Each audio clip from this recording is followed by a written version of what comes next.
Hi, I'm Chris Wilson from Grinding Gear Games. Each week we make a video about an interesting Path of Exile character build that a player has submitted. This is the 12th video in this series, and it's about a level 72 Flicker Strike duelist called Lacdanium. Flicker Strike is a skill that instantly teleports you to a nearby enemy, hitting it with your weapon.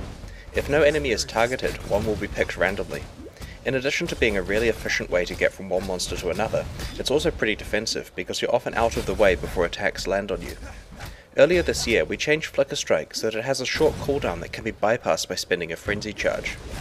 This made the skill much more interesting, because you can either respect the cooldown and use other skills in the meantime, or find a way to get a stream of frenzy charges to bypass the cooldown and attack really quickly. This build I'm demonstrating today opts to use frenzy and a lot of attack speed.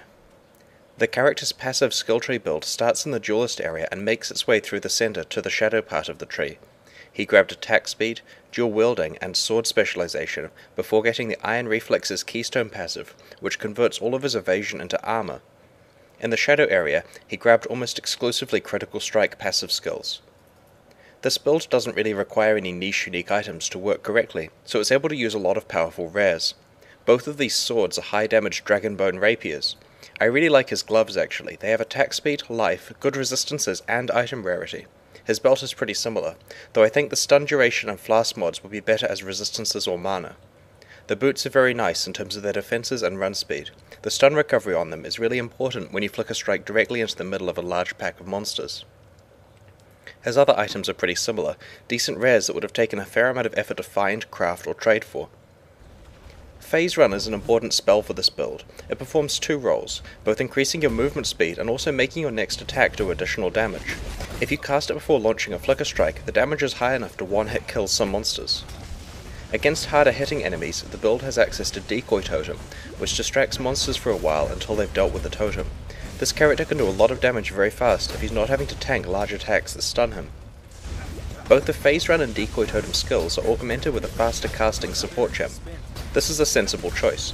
The build doesn't naturally specialize in casting spells, but yet it doesn't want to be vulnerable to interruption and stuns while in the middle of a pack of monsters, so it's worth the gem socket to cut that interval down.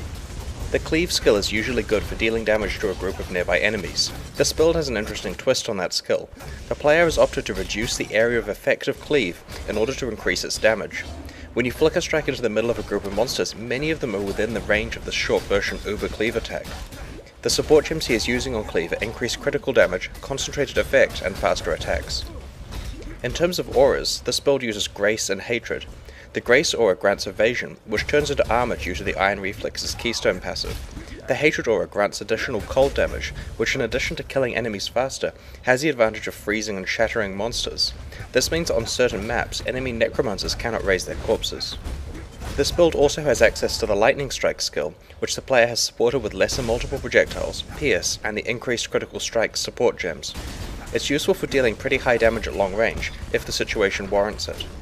Because of the emphasis on critical strikes in the passive skill tree, the critical weakness curse and his diamond flask are both very useful when burst damage is needed.